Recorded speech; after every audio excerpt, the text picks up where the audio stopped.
Introduction to Right Triangle Trigonometry.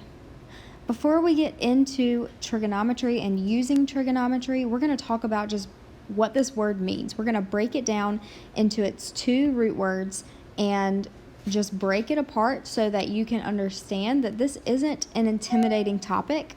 It's just a word that looks a little bit complicated. So first, with this word trigonometry, the first part of it has this word trigon. So trigon, if we break that up, anytime you see the word tri, you're going to think 3, right? Anytime you see the suffix gon, that denotes some number of sides. So for example, octagon has 8 sides. Pentagon has 5 sides. Hexagon has 6 sides. So a trigon just means that it's a 3-sided figure.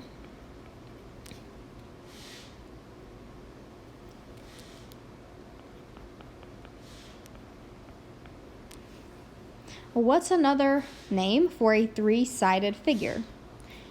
Triangle. Now, triangle actually means 3 angles, but you can't have only 3 angles without having only 3 sides. So trigon and triangle actually don't necessarily mean the same thing. A trigon means 3 sides, triangle means 3 angles, but either way, they both form the shape of a triangle. The next part of the word trigonometry that we're going to look at is this root METR, like meter. That actually shows up like in the metric system, the word meter itself. Those are all just representative of measurement.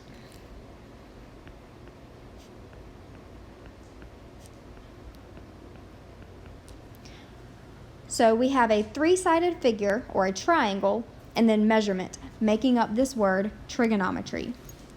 So trigonometry, it is simply triangle measurements. It's the process of finding what's the measurement of the sides and what's the measurement of each angle.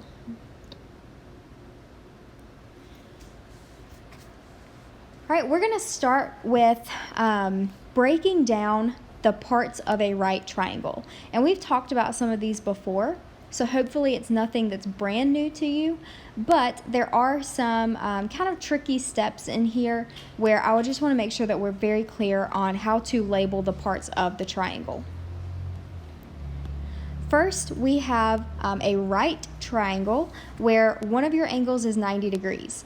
That 90-degree angle is always noted by a little box. It doesn't always have to be red. A lot of times it is red if it's in color at all. But just the little box in the corner represents the right angle.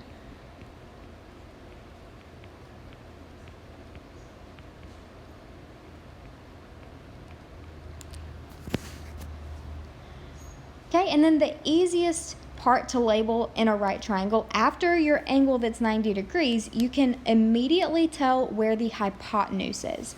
So the hypotenuse is always directly across from the 90-degree angle, and it's the longest side of the triangle.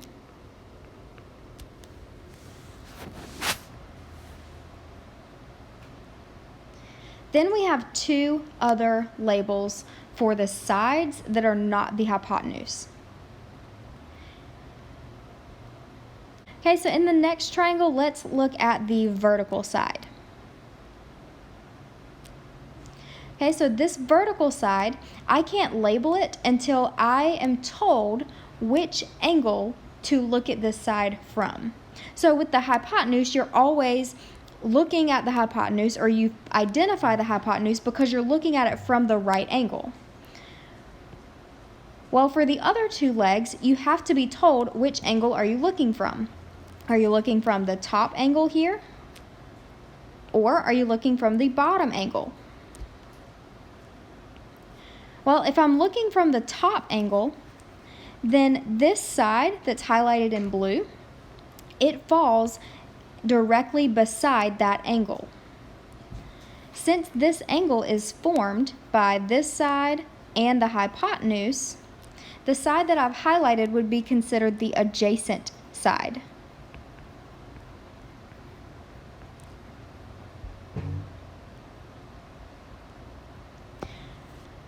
With that being said, then I have the bottom side of this triangle. If I want to label the bottom side of this triangle, I have to consider where is this side in relationship to the angle that has been highlighted. Well, this side is directly across from the angle that's highlighted. So this side would be considered the opposite from the angle that's being considered.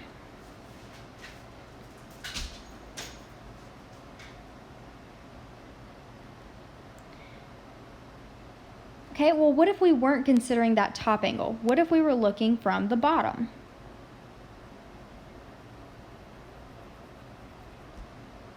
Well, if I'm looking from this bottom angle, then I have to think. This bottom side is the side that is attached to the angle itself.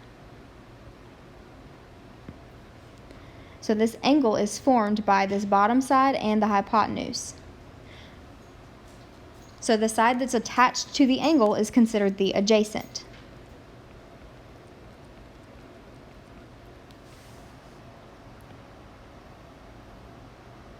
Then if I want to label the side that remains, the vertical side this time, is directly across from the angle. It's directly across from the angle that's highlighted, so that one's going to be considered the opposite. So the important thing to note here is that opposite and adjacent, it's not always that one is the vertical one and one is the horizontal one. Opposite and adjacent depends on which angle you're looking at.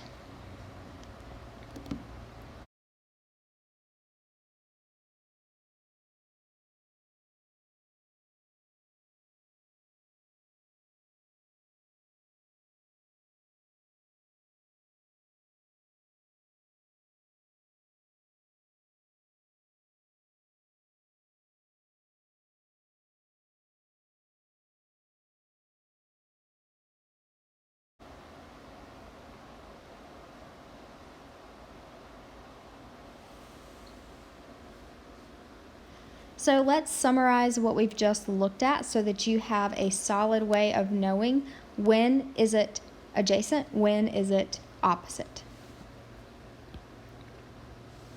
First, let's just recap that the hypotenuse is always the longest side and is always across from the right angle.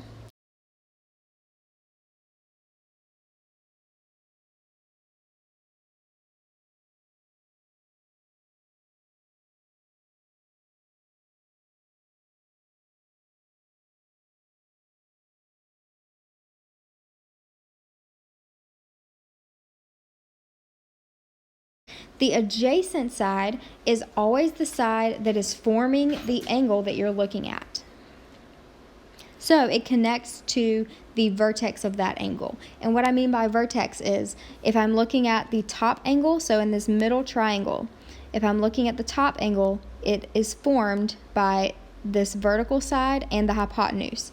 So since the vertical side is the one that's connecting that angle to the hypotenuse, that is the adjacent one.